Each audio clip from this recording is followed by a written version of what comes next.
আসসালামু আলাইকুম ভিউয়ার্স, আশা করি আপনারা সবাই ভালো আছেন।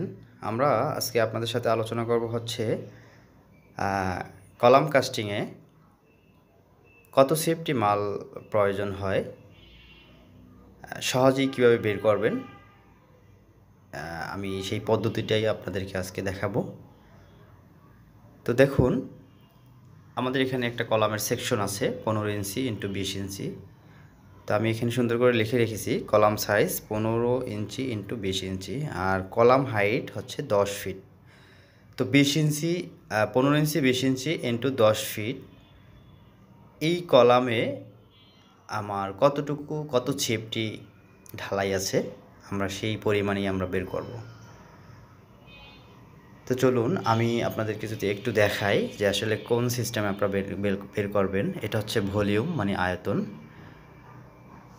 15 ইঞ্চি। এই যে দেখুন, এই যে 15 ইঞ্চি, এই 15 ইঞ্চি ইন্টু মানে গুণ 20 ইঞ্চি, এই যে 20 ইঞ্চি 20 ইঞ্চি। এখন আমার টোটাল কলাম কতটুকু ঢালাই হবে? 10 ফিট হাইটে। কত? 10 ফিট হাইট। এই যে সেই 10 ফিট, ঠিক আছে। এখন যে জটিলতা তৈরি হয় এখানেই, যে এটা আছে ইঞ্চিতে এবং আমার এই হাইট দেওয়া আছে ফিটে। এখন আমরা এই ইঞ্চিটাকে সম্পূর্ণ ফিটে নিয়ে যাব, ঠিক আছে। 15 ইঞ্চি মানে হচ্ছে 1 ফিট 3 ইঞ্চি, তো 1.25 ফিট। 20 ইঞ্চি হচ্ছে 1 ফিট 8 ইঞ্চি, তো 1.67 ফিট। আর এই 10 ফিট 10 ফিট। এখন দেখুন, টোটাল তিনটেই কিন্তু আমার একক হচ্ছে ফিট।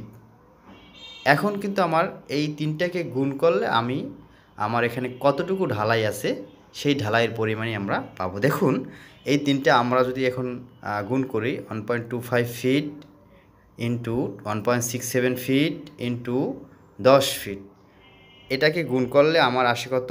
20.87 সিএফটি, ঠিক আছে। তো আশা করি আপনারা বুঝতে পেরেছেন এবং এই সিস্টেমেই আপনারা ঢালাইয়ের পরিমাণ বের করতে পারবেন। কলাম ঢালাইয়ের আগেই আপনারা নিজেরাই বলতে পারবেন যে আমার এই কলাম ঢালাই দিতে হলে আমার এইখানে এত সিএফটি ঢালাই আছে, ঠিক আছে। তো ঠিক আছে ভিউয়ার্স, ভালো থাকুন। আর আপনারা কোন ব্যাপারে ভিডিও চাচ্ছেন, কোন বিষয়ে কোন টপিকসে ভিডিও চাচ্ছেন আমাদেরকে কমেন্টস করুন, এবং কি আপনারা যদি বুঝতে অসুবিধা হয় সেটাও আমাদেরকে কমেন্টস করুন। আশা করি আমরা আপনাদের কমেন্টসের রিপ্লাই দেব এবং কি সেভাবে আমরা আপনাদের সাথে আলোচনা করব। আসসালামু আলাইকুম।